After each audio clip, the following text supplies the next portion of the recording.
प्रेम से बोलिए मंगलमय भगवान की जय हो।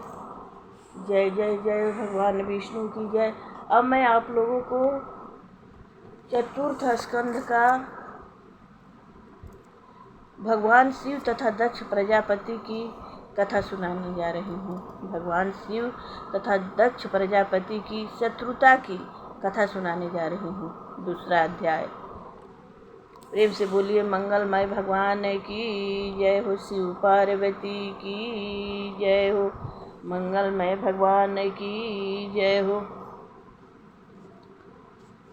भगवान शिव तथा दक्ष प्रजापति की शत्रुता। दक्ष प्रजापति के लिए नहीं शिव की न प्रणाम। क्रोधित हो तब दक्ष ने दिन श्राप तिहिक ठाम। जय हे प्रभु। विदुर जी बोले, हे मैत्रेय जी, मुझे यह सुनकर बड़ा आश्चर्य है कि दक्ष प्रजापति के यज्ञ में सती जी क्यों भस्म हो गई तथा शांति मूर्ति आत्माराम भगवान शंकर ने दक्ष प्रजापति की शत्रुता क्यों हो गई। मैत्रेय जी बोले, हे विदुर जी, एक समय संपूर्ण प्रजापतियों ने यज्ञ किया जिसमें सब बड़े बड़े देवता ऋषि महर्षि आदि पधारे। उस काल प्रजापति दक्ष की उस यज्ञ में आए। उनके तेज से संपूर्ण यज्ञ मंडप सूर्य के समान जगमगाने लगा। उनके स्वागत के लिए ब्रह्मा जी तथा शंकर जी के अतिरिक्त संपूर्ण प्रजापति ऋषि महर्षि देवता उठ खड़े हुए।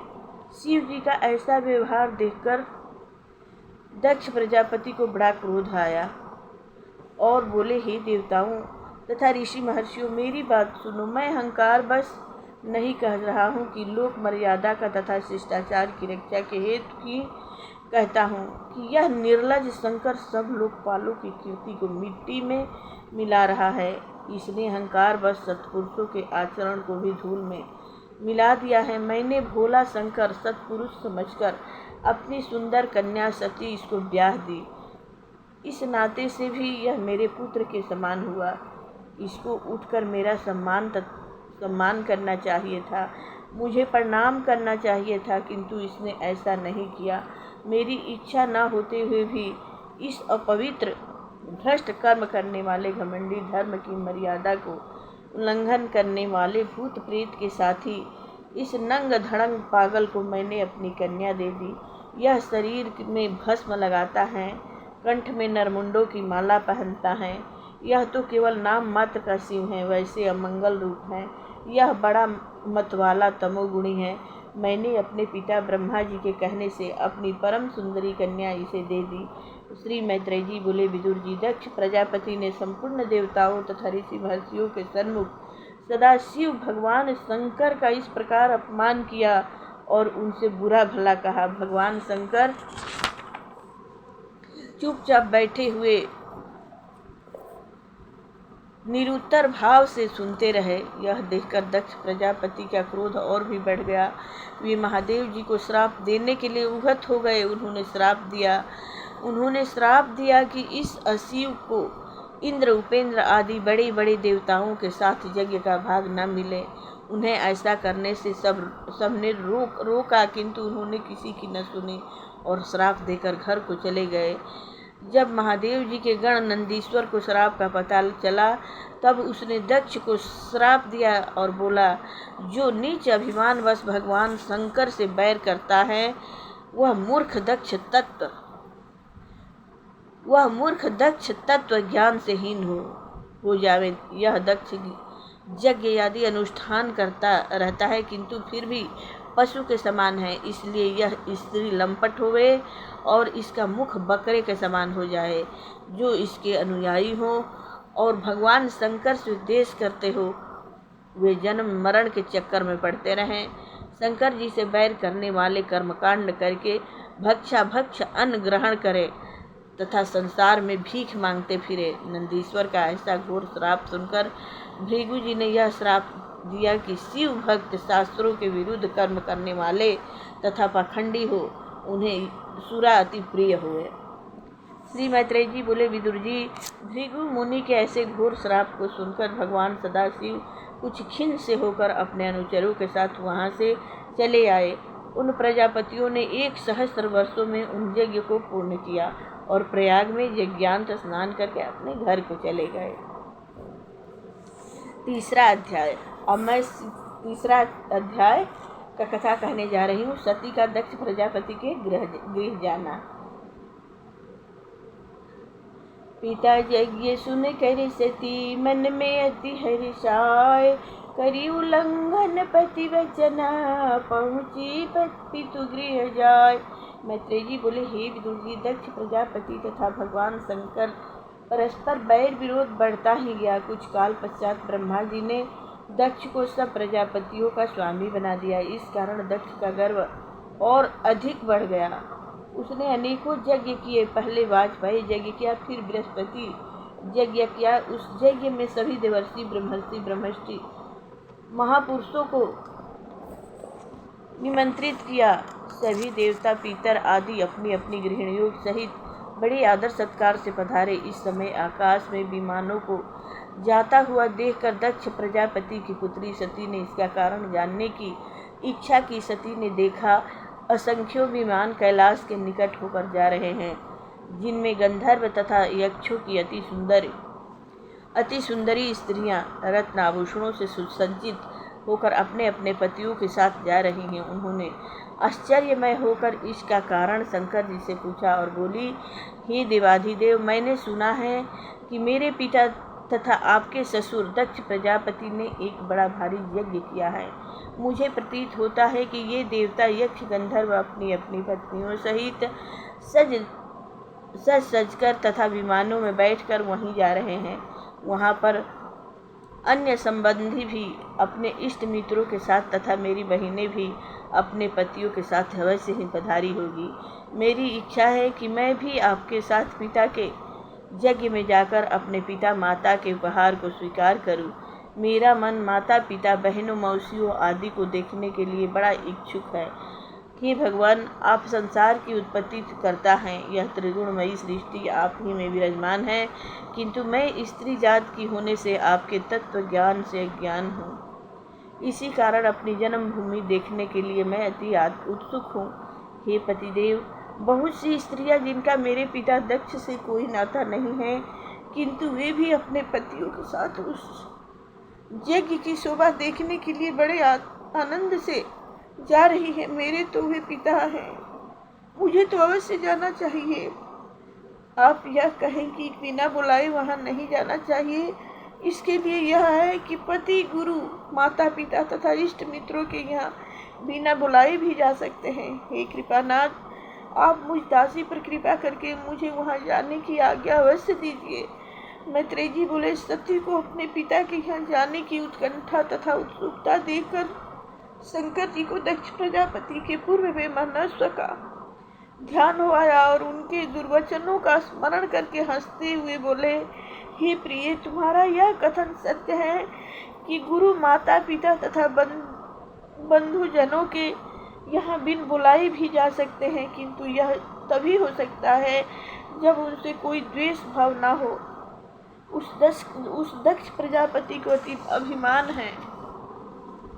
उसका विवेक अभिमान के कारण नष्ट हो चुका है। सत्पुरुषों के 6 गुण छह गुण होते हैं। तप, धन, बल, क्षमा, युवावस्था तथा उच्च कुल होते हैं और नीच पुरुषों में यही अवगुण बन जाते हैं। उन्हें इन गुणों की प्राप्ति से अहंकार बढ़ जाता है। ऐसे अभिमानी तथा अनादर करने वाले संबंधी के यहाँ कदापि नहीं जाना चाहिए। अस्त्र के घावों की पूर्ति तो कुछ काल में हो जाती है, किंतु कुवचनों से भिदे हुए मर्म स्थानों में जो घाव उत्पन्न हो जाते हैं, उनकी पीड़ा कभी दूर नहीं होती है। यह मैं जानता हूँ कि तुम प्रजापति की प्रिय पुत्री हो, किंतु मेरे आश्रय होने के कारण तुमको भी वह अपमान जनित दृष्टि से देखता है, इसलिए तुम्हें वहाँ जाने पर सम्मान प्राप्त नहीं होगा। हे सुंदरी, तुम यह कहोगे कि आपने मेरे पिता का आदर क्यों नहीं किया, किया था, तो हे सुंदरी, तत्वज्ञानी परमेश्वर के अतिरिक्त किसी को प्रणाम नहीं करते तथा मस्तक नहीं झुकाते हुए तो केवल भगवान वासुदेव को ही अपना सिर झुकाते हैं तथा उन्हें प्रणाम करते हैं। ऐसे देह अभिमानियों के सन्मुख कभी नम्रता प्रकट नहीं करते हैं। जिसका अंतःकरण शुद्ध नहीं है उसमें वासुदेव का वास नहीं होता। जिसका अंतःकरण शुद्ध नहीं होता है उसके हृदय में वासुदेव का वास नहीं होता है। जिस अंतःकरण में वासुदेव का वास नहीं होता है उसके लिए मस्तक नहीं झुकाना चाहिए। मैं केवल शुद्ध चित्त से भगवान वासुदेव का ही चिंतन करता रहता हूँ। इसलिए हे सुंदरी, मैंने उनका कोई तिरस्कार नहीं किया, उन्होंने ही कटु वचनों से मेरा अनादर किया था। दक्ष प्रजापति तुम्हारे पिता है, किंतु मेरे भी शत्रु होने के कारण तुमको वहाँ नहीं जाना चाहिए और न उनके अनुयायियों को देखने की इच्छा करनी चाहिए। हे प्रिय, तुमको मेरी बात अवश्य माननी चाहिए। यदि ऐसा न करोगे तो इसका फल तुम्हारे लिए उत्तम नहीं होगा। ऐसा कहकर भगवान शंकर शांत हो गए। 24वां अध्याय।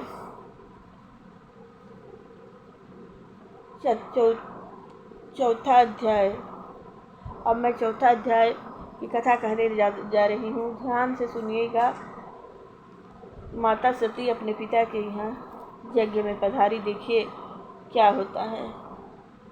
दक्ष प्रजापति ने कियो निज पुत्री अपमान, सती यज्ञ में जल मरी सहु न मान कुमान। मैत्रेय जी बोले, विदुर जी, सती की अपने पिता दक्ष प्रजापति के यहाँ जाने की प्रबल इच्छा देखकर शंकर जी ने विचार किया कि यदि सती को न जाने दिया जाएगा तो यह प्राण त्याग देगी और जाने पर भी प्राण त्यागने की संभावना है। सती जी व्याकुल होकर कभी द्वार पर आती, कभी अंदर लौट जाती। वे अति चंचल हो उठी थी तथा अनमनी सी होने लगी थी। अपने स्वजनों को देखने की प्रबल इच्छा के कारण उनके नेत्रों से आंसू बहने लगे तथा शरीर कांपने लगा और शंकर जी की और रोष पूर्ण दृष्टि से देखने लगी, मानो उन्हें भस्म कर देगी। सती की यह दशा देखकर शंकर जी ने काल की गति को ही इसका मुख्य कारण समझा तथा होनहार प्रबल समझकर उन्होंने अपने हजारों सेवक तथा वाहनों सहित सती को दक्ष के यहाँ भेज दिया। भगवान शंकर के वाहन वृषभ राज आगे आगे चल रहे थे तथा अन्य पार्षद अपने अपने वाहनों पर उनके पीछे चल रहे थे। सती बैल पर सवार थी। उनके साथ मैना, पक्षी, गद, दर्पण तथा कमल इत्यादि क्रीड़ा की सामग्री थी। चमर, श्वेत छत्र, दुधुम्बी, शंख, माला आदि सभी संगीत तथा नृत्य का सामान उनके साथ था। सती कुछ ही काल में अपने पिता दक्ष प्रजापति के यज्ञ में पहुंच गई। जय हे प्रभु, जय हे माता। वहाँ पर वेदज्ञ ब्राह्मण अपने ऊंचे स्वरों से वेद ध्वनि कर रहे थे। यज्ञ मंडप अनेक प्रकार की सामग्री से संपन्न था। उसकी शोभा अद्वितीय थी। सती को देखकर उनकी माता और बहनें अति प्रसन्न हुई। गदगद कंठ से उन्हें छाती से लगाया, किंतु दक्ष प्रजापति ने सती को देखते ही कुदृष्टि करके मुंह फेर लिया। जय ही प्रभु। सती अपने इस अपमान को न सह सकी। उन्हें माता, मौसियों, बहनों तथा अन्य स्वजनों के दिए हुए उपहार कुछ भी अच्छे नहीं लगे।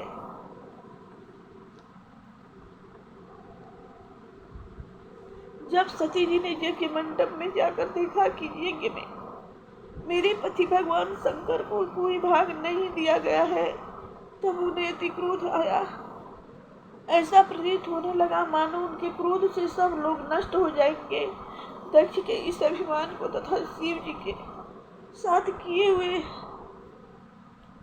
द्वेष भाव को वे अधिक न सह सके। सती जी के अपमान को देखकर उनके सेवक दक्ष प्रजापति को मारने के लिए दौड़े, किंतु सती ने उन्हें ऐसा करने से रोक दिया और वे यज्ञ में आकर इस प्रकार लड़खड़ाती हुई वाणी में बोली, हे पिताजी, संसार में भगवान शंकर से बढ़कर कोई देवता नहीं है, इसलिए उनको देवाधिदेव महादेव कहते हैं। वे तत्वज्ञानियों में श्रेष्ठ तथा सबके प्रिय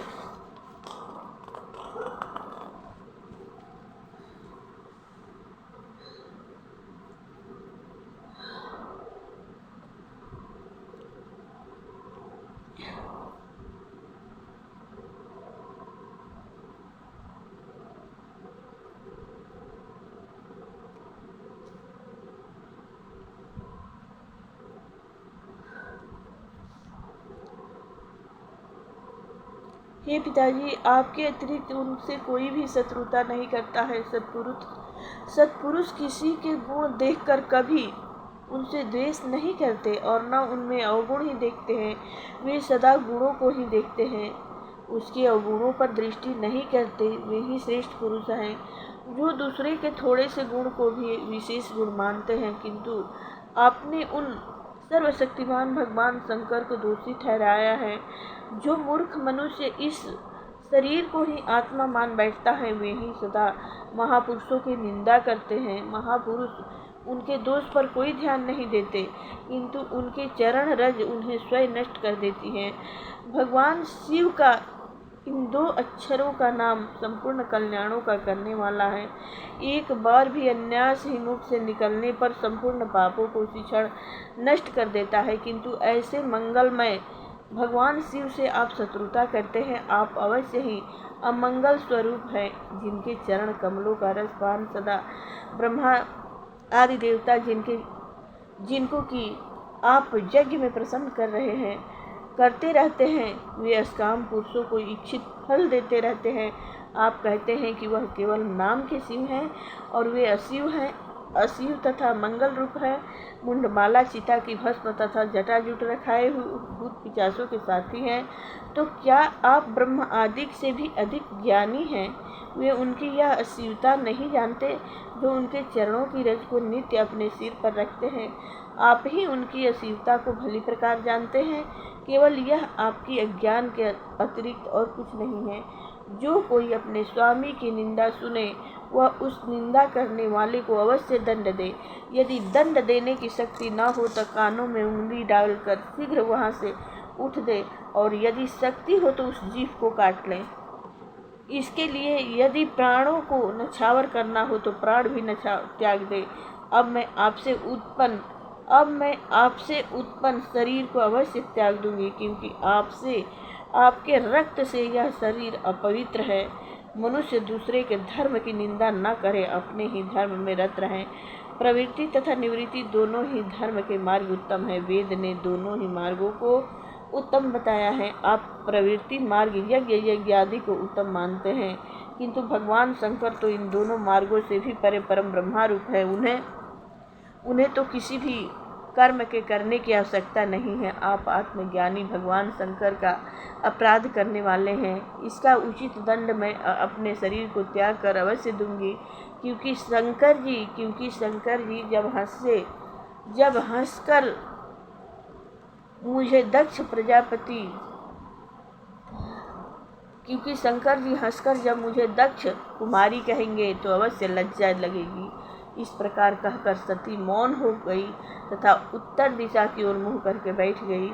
उन्होंने आचमन से अपने अंतःकरण को शुद्ध करके पीले वस्त्र से शरीर ढक लिया। नेत्र बंद करके प्राणायाम द्वारा प्राण और अपान वायु को एक करके नाभि चक्र में स्थापित किया। तत्पश्चात उदान वायु को नाभि चक्र से ऊपर ले जाकर शनैः शनैः हृदय चक्र में बुद्धि के साथ स्थित किया। फिर उदान वायु को ऊपर उठाकर कंठ मार्ग के द्वारा हृदय से भ्रुकुटियों के मध्य में स्थापित किया। फिर भगवान शंकर के चरणों में अपना ध्यान लगाकर योग मार्ग के द्वारा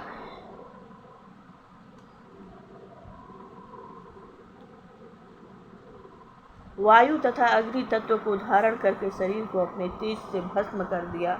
सती का निर्दोष शरीर, जिसमें दक्ष अभिमानी का रक्त था, उसे योग अग्नि ने जला दिया। सती के इस प्रकार देह त्याग पर संपूर्ण उपस्थित देवर्षि महर्षि, देवता, ऋषि, महर्षि तथा बड़े बड़े ब्रह्मज्ञानी को बड़ा आश्चर्य हुआ। वहाँ पर भयंकर कोलाहल तथा हाहाकार मच गया। सबने दक्ष को बुरा भला कहा।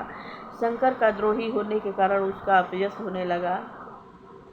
जब शिव जी के पार्षदों ने सती के प्राण त्याग को देखा, तब वे अति क्रोधित होकर अपने अपने अस्त्र शस्त्र के साथ दक्ष को मारने के लिए दौड़ पड़े। जब भृगु जी ने यज्ञ में विघ्न देखा, उन्होंने अपहंत रक्षक मंत्र से दक्षिणाग्नि में आहुति डाली, जिसके प्रभाव से यज्ञ कुंड से ऋभु नाम के सहस्त्रों देवता उत्पन्न हो गए। उन्होंने ब्रह्म तेज से जलती हुई लकड़ियां लेकर शिव जी के सेवकों पर आक्रमण किया और संपूर्ण सेवकगण उनके भय से इधर उधर भाग निकले।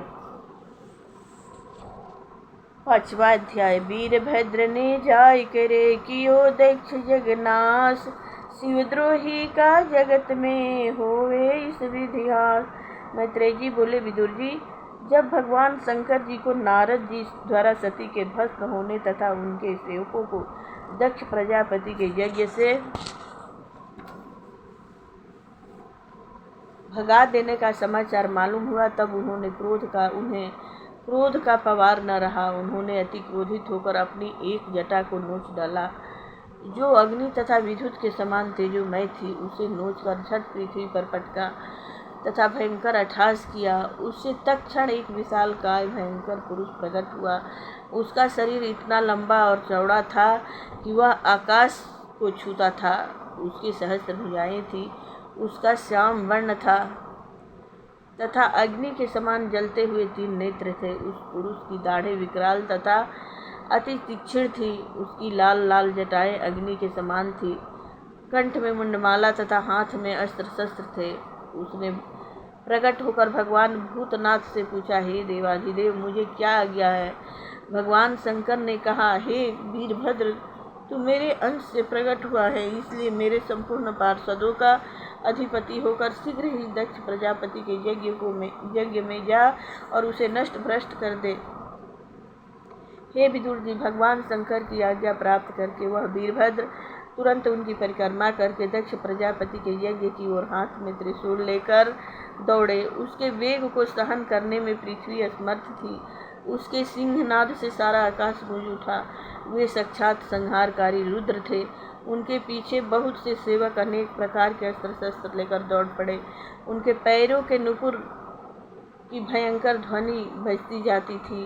जब दक्ष प्रजापति की यज्ञशाला में बैठे हुए सब ऋषि, ब्राह्मण तथा अन्य सदस्यों ने सामने से आते हुए एक प्रलयकारी बडंबर को आते हुए देखा, तो वे सब आश्चर्य में डूब गए। यह आंधी कहाँ से आई? न तो यह लुटेरों डाकुओं का गिरोह है और न गौओं के लौटने का ही समय है, जिसके कारण यह धूल आकाश में छा रही है। फिर यह धूल कहाँ से आई? दक्ष की पत्नियां कहने लगी, हो न हो पिता से अपमानित होकर सती के देह त्याग का समाचार सुनकर यह उपद्रव भगवान शंकर जी के क्रोध से उत्पन्न हुआ है, जो हम सबको नष्ट करने के लिए इधर बढ़ा आ रहा है। अवश्य ही दक्ष प्रजापति के पाप का फल है और भगवान शंकर जी के कोप का तांडव नित्य है। दक्ष पत्नियां तथा यज्ञ मंडप में बैठे हुए अन्य सभी उपस्थित गण जब इस प्रकार की बातें कह ही रहे थे कि सहसा कुछ ही क्षण में वीरभद्र ने अपने अनुचरों सहित दक्ष प्रजापति के यज्ञ मंडप को चारों ओर से घेर लिया। उस भयंकर उत्पात को देखकर दक्ष भी डर गए। भगवान रुद्र के सेवकों ने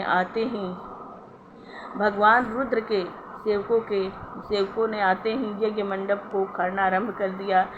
किसी ने खंभे उखाड़े, किसी ने कलश तोड़े, किसी ने यज्ञ अग्नि में रुधिर की वर्षा कर दी, किसी ने यज्ञशाला नष्ट कर दी, किसी ने सभा मंडप अतिथि मंडप नष्ट कर दिया, यज्ञ अग्नियों को बुझा दिया, किसी ने वेदी नष्ट भ्रष्ट कर दी, किसी ने स्त्रियों को डराया, किसी ने मुनियों को डराकर भगा दिया, किसी ने भागते हुए देवताओं को पीटा। मणिमान पार्षद ने भृगु ऋषि को पकड़ लिया। वीरभद्र ने दक्ष प्रजापति को बांध लिया। चंडीस ने पूषा को बांध लिया तथा नंदीश्वर ने भगदेव को बांध लिया। हे विदुर जी, भगवान शंकर के सेवकों की भयंकर मार से सब देवता ऋषि आदि भाग निकले, किंतु भृगु जी हवन करते रहे। वीरभद्र ने भृगु जी की दाढ़ी तथा मूछें उखाड़ ली, क्योंकि भृगु जी ने मूछ हिला हिलाकर शंकर जी का अपमान प्रजापति की सभा में किया था। भगदेव को पृथ्वी पर पटक पटक कर उसकी आंखें बाहर खींच ली, क्योंकि भगदेव ने महादेव जी के विरुद्ध दक्ष को सैन देकर संकेत किया था। प्रीषा के दांत उखाड़ लिए, क्योंकि शिव जी को जब दक्ष ने बुरा भला कहा था तब वह दांत निकालकर हंसने लगा था। तत्पश्चात वीरभद्र दक्ष की छाती पर चढ़कर उसका सिर अपने खंडक से काटने लगे, किंतु उसकी त्वचा बड़ी दृढ़ थी, वह तलवार से नहीं कटी। तब उन्होंने उसके कटे हुए सिर को यज्ञ की जलती हुई अग्नि में डाल दिया। यह देखकर सभी भूत प्रेत आदि अनुचर प्रसन्न होकर धन्य है ऐसा कहने लगे। वीरभद्र ने क्रोधित होकर संपूर्ण यज्ञशाला में आग लगा दी। उसको नष्ट भ्रष्ट करके शंकर जी के पास कैलाश को चले गए।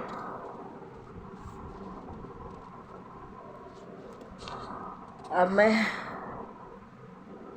आप लोगों को 6वां अध्याय सुनाने जा रही हूँ। गई बिरंच सुर साथ ले शंकर जी के धाम, कर प्रसन्न कैलाशपति पूरन किन्हे काम। श्री मैत्रेय जी बोले, विदुर जी, भगवान रुद्र के सेवकों ने जब दक्ष प्रजापति के यज्ञ को इस प्रकार नष्ट भ्रष्ट करके देवताओं के अंग प्रत्यंग भी नष्ट भ्रष्ट कर दिए, तब देवता लोग अति भयभीत होकर ऋषियों को साथ लेकर भगवान ब्रह्मा जी के पास गए। उन्हें प्रणाम करके सारा हाल सुनाया। भगवान ब्रह्म तथा श्री नारायण अंतर्यामी थे। वे भविष्य के फल को जानते थे, अतः वे दक्ष के यज्ञ में नहीं गए थे। देवताओं से दक्ष प्रजापति के यज्ञ विध्वंस सुनकर परम तेजस्वी ब्रह्मा जी बोले, हे देवताओं, शंकर जी परम समर्थ तथा महादेव हैं। ऐसे समर्थवान से यदि कोई दोष भी हो जाता है तो उसकी उपेक्षा की जाती है। तुम लोगों ने भगवान शंकर को यज्ञ भाग न देकर उनका बड़ा अपमान किया है। तुमको चाहिए कि भगवान शंकर के पैर पकड़कर उन्हें प्रसन्न करो, क्योंकि वे भोलेनाथ शिव शंकर हैं, अति शीघ्र ही प्रसन्न होने वाले हैं। दक्ष ने कटु वचन कहकर उनका अति अपमान किया था। तिस पर भी सती को अपमानित करके शंकर जी की प्रिया का उनसे वियोग करा दिया। यदि तुम यज्ञ को पुनः यथावत आरंभ करके समाप्त करना चाहते हो तो उनसे क्षमा याचना करो। यह यज्ञ तो क्या, उनके क्रोधित होने पर सारा विश्व भी नहीं बच सकता। उनके प्रभाव को देवता तो क्या, मैं भी नहीं जानता हूँ। देवताओं को इस प्रकार समझाकर ब्रह्मा जी सबके साथ भगवान शंकर के प्रिय धाम कैलाश पर्वत पर गए। उस कैलाश धाम पर अनेक प्रकार की औषधियाँ तथा मंत्र योग इत्यादि निवास करते हैं। गंधर्व व अप्सराएं वहाँ पर नृत्य करती हैं। ठंडे व स्वच्छ जल के झरने नित्य झरते रहते हैं। यक्ष तथा सिद्ध पत्नियों का वह क्रीड़ा स्थल है। वहाँ अनेक प्रकार के पक्षी, कोयल, मोर, भ्रमर इत्यादि गूंजते रहते हैं। वहाँ पर कल्प वृक्ष, परिजाति, मंदार, ताल, तमाल आदि के वृक्ष सघन छाया करते रहते हैं।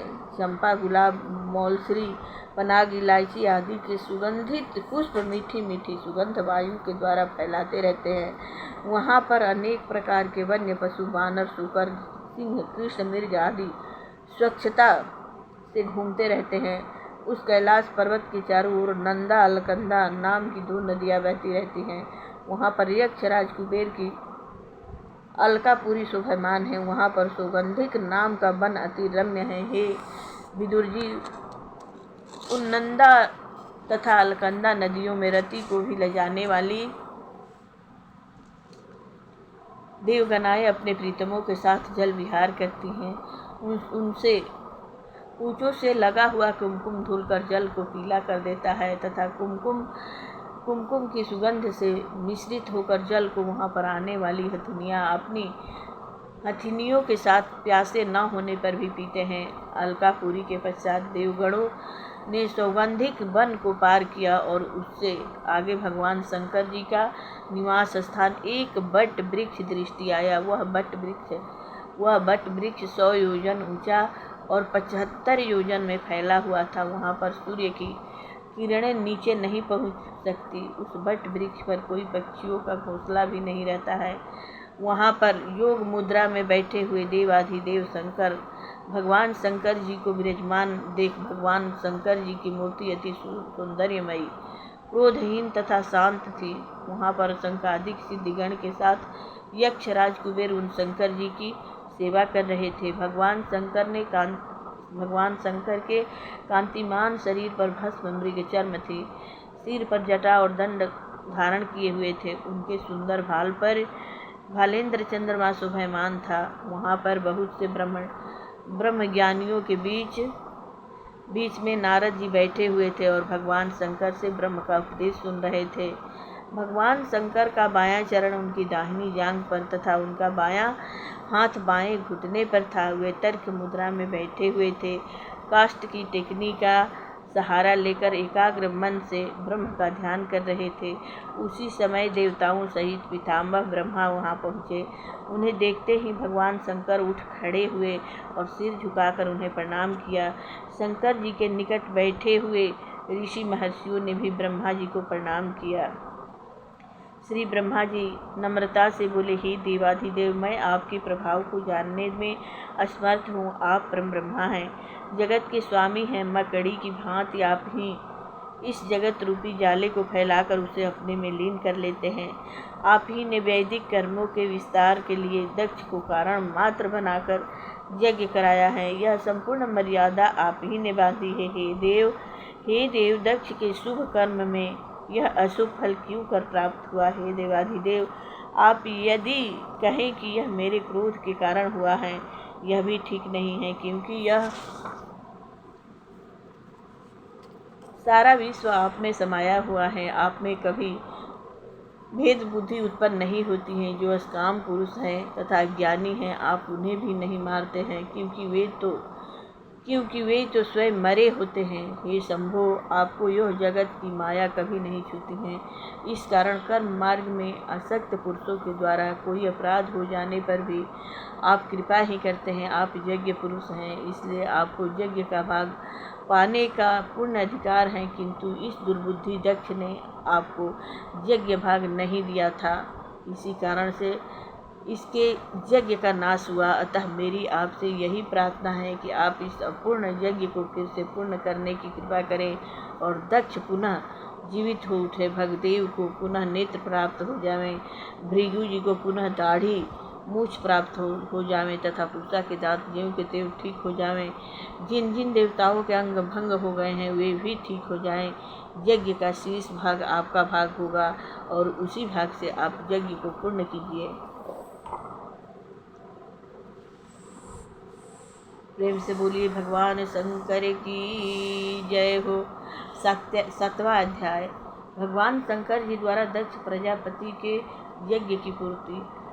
जय हे प्रभु, जय हे भगवान शंकर, जय हो भोलेनाथ। दक्ष प्रजापति ने कियो सिरधरि चरण प्रणाम, किन्न पुरन यज्ञ तब शिव शंकर भगवान। जय हे भोलेनाथ, जय हे भोले भंडारी। मैत्रेय जी बोले, हे प्रिय विदुर जी, ब्रह्मा जी ने भगवान शंकर की इस प्रकार प्रार्थना की। तब भगवान शंकर ने प्रसन्न होकर कहा, हे जगत के कर्ता ब्रह्मा जी, मैं दक्ष जैसे दुर्बुद्धि अज्ञानी पुरुषों के दोषों की ओर कभी ध्यान नहीं देता हूँ और न उसकी कभी चर्चा ही करता हूँ। केवल मैंने उसे उपदेश रूप में यह नाम मात्र का दंड दे दिया है। उससे उसका अहंकार नष्ट हो जाएगा। उसका सिर यज्ञ की अग्नि में जल गया है, अतः उसको बकरे का सिर जोड़ दिया जाए। भगदेव को मित्र देवता के नेत्र दिए जाते हैं, उनके नेत्रों से वह अपना यज्ञ भाग देख सकता है। पूषा के दांत नष्ट हो गए हैं, अतः वह दक्ष के दांतों से अपना भोजन करेंगे। शेष देवताओं के अंग ज्यों के त्यों ठीक हो जाएंगे। जिन यज्ञों की भुजाएं नष्ट हो गई हैं वे अश्विनी कुमारों की भुजाओं से काम लें। जिनके हाथ कट गए हैं वे पूषा के हाथों से अपना कार्य करेंगे। भृगु जी की दाढ़ी मूछे बकरे के समान उत्पन्न हो जाएगी। मैत्रेय जी बोले, विदुर जी, भगवान शंकर के ऐसे वचन सुनकर सब ऋषि प्रसन्न हुए और सब देवताओं ने भगवान शंकर से दक्ष के यज्ञ में पधारने के लिए विनय की। तब भगवान शंकर सब देवताओं तथा ब्रह्मा जी के साथ दक्ष प्रजापति के यज्ञ में आए। भगवान शंकर ने अपने कथन अनुसार यज्ञ पशु बकरे का सिर दक्ष प्रजापति के लगाकर जोड़ दिया। दक्ष जी इस प्रकार बैठे हो गए मानो सोकर जगे हों। उन्होंने गदगद कंठ से भगवान शंकर की प्रार्थना की। उन्हें अपनी पुत्री सती का स्मरण हो जाने के कारण उनके नेत्रों से आंसू बहने लगे।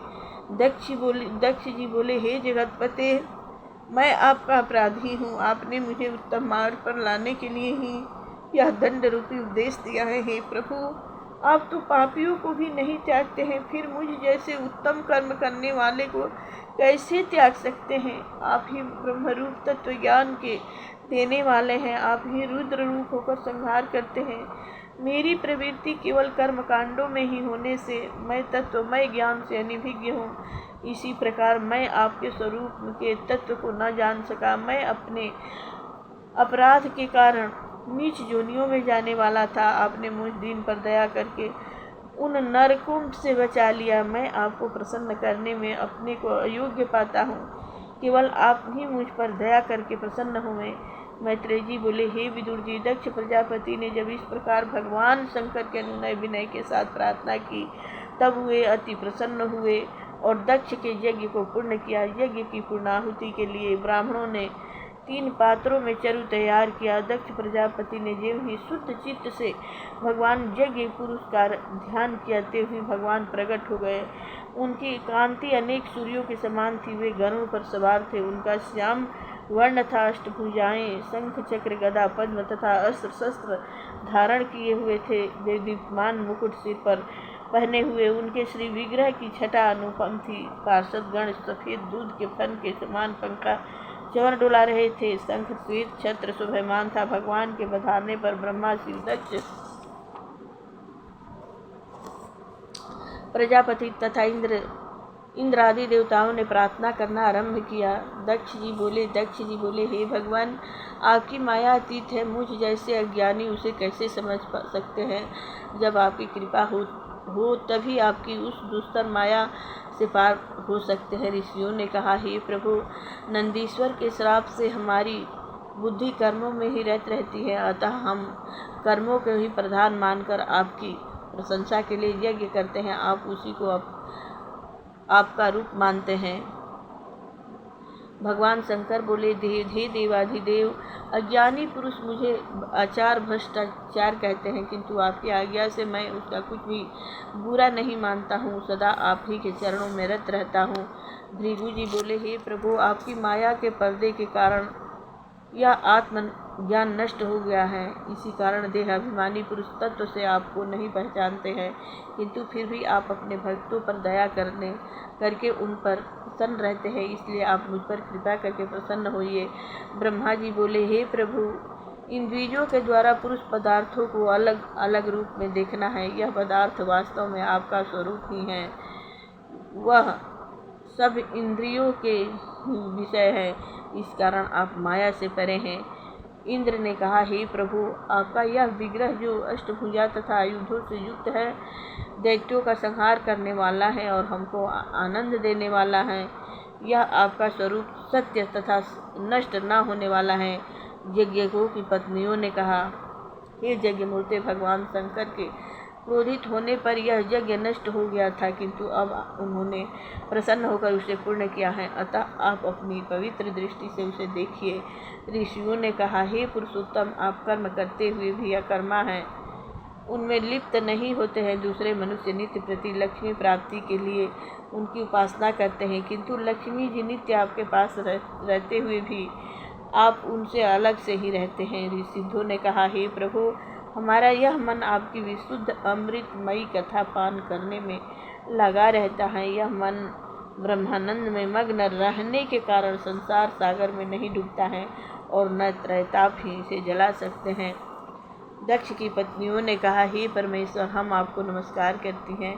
आप लक्ष्मी जी सहित हमारी रक्षा करें। आपके बिना यज्ञ की पूर्णाहुति नहीं होती है और न यज्ञ पूर्ण ही होती हैं। लोकपालों ने कहा, हे प्रभु, सारा जगत आपके द्वारा दृष्टिगोचर होता है। आप हमारे हृदय में विद्यमान रहते हैं। यह अशुद्ध इंद्रियां आपको नहीं देख सकती हैं। आप इस जगत से परे हैं, किंतु फिर भी इस जगत के दृष्टिगोचर होते हैं। यह आपकी लीला है। योगेश्वरों ने कहा, हे जगतपते, जो आत्मज्ञानी तत्व से संपूर्ण विश्व में तथा अपने में कोई भेद न देखकर सबको समभाव से देखता है, वह आपको अति प्रिय है। जो प्राणी आपकी सेवा न करके दूसरों की सेवा करते हैं, आप उन पर भी कृपा करते हैं। इस जगत को आप अपनी माया से रचते हैं तथा संहार करते हैं। आप ही विभिन्न रूपों में प्रकट होते हैं। हम आपको नमस्कार करते हैं। वेदों ने कहा, हे प्रभु, धर्म मर्यादा के लिए आप इस शुद्ध स्वरूप को स्वीकार करते हैं आप निर्गुण हैं, आपके भेद को ब्रह्मा आदि कोई भी नहीं जानता, आपके लिए नमस्कार है। अग्निदेव बोले, हे प्रभु, मैं आप ही का तेज हूँ तथा देवताओं का मुख हूँ। यज्ञों की आहुति देवताओं तक पहुँचाता हूँ। अग्निहोत्र, दास, पूर्णमास, चतुर्मास यज्ञ, पशु और सोम, ये 5 यज्ञ आप ही के रूप है।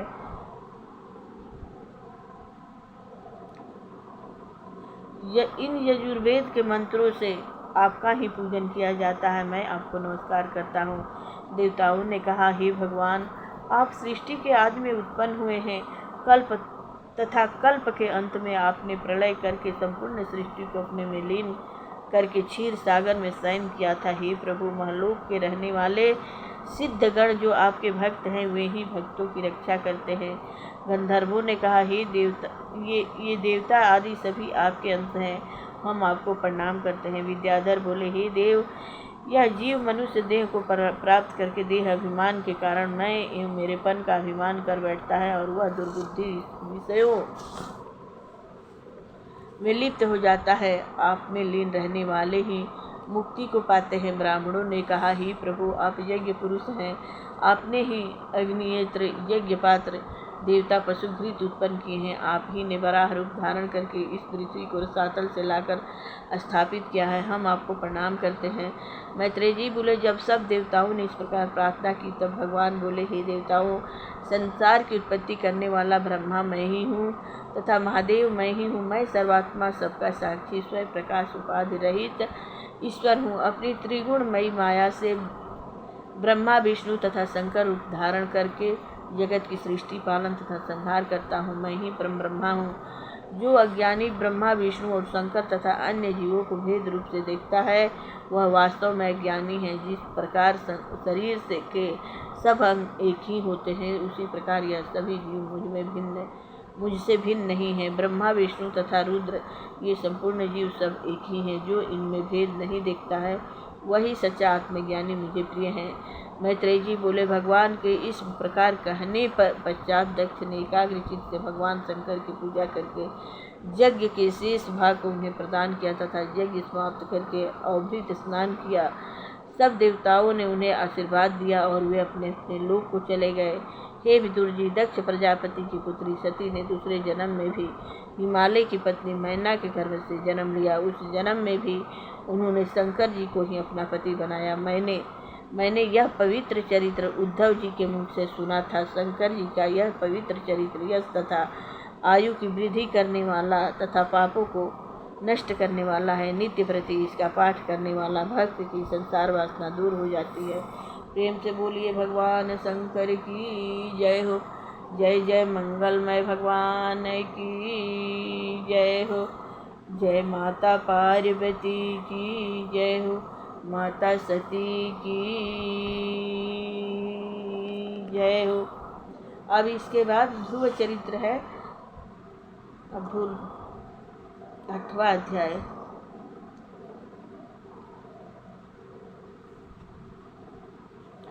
श्री कृष्ण गोविंद हरे मुरारी, हे नाथ नारायण वासुदेवा, हे नाथ नारायण वासुदेवा, हे नाथ आरती श्री भागवत जी की, करत पवित्र भावना ही की।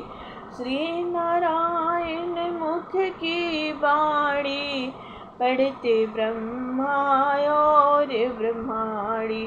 शंकर पार्वती सुख मानी, कृष्ण कथा सुख धाम हरि की।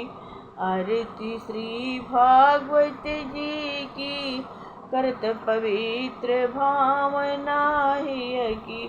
संकादिक शेष बखानी, नारद मुनि परम सुख मानी। व्यास मुनि सर्वोपर जानी, लिखी पुराण तिलक की। श्री सुखदेव व्यास ते सुन के, कही परीक्षित नृप से गुण के।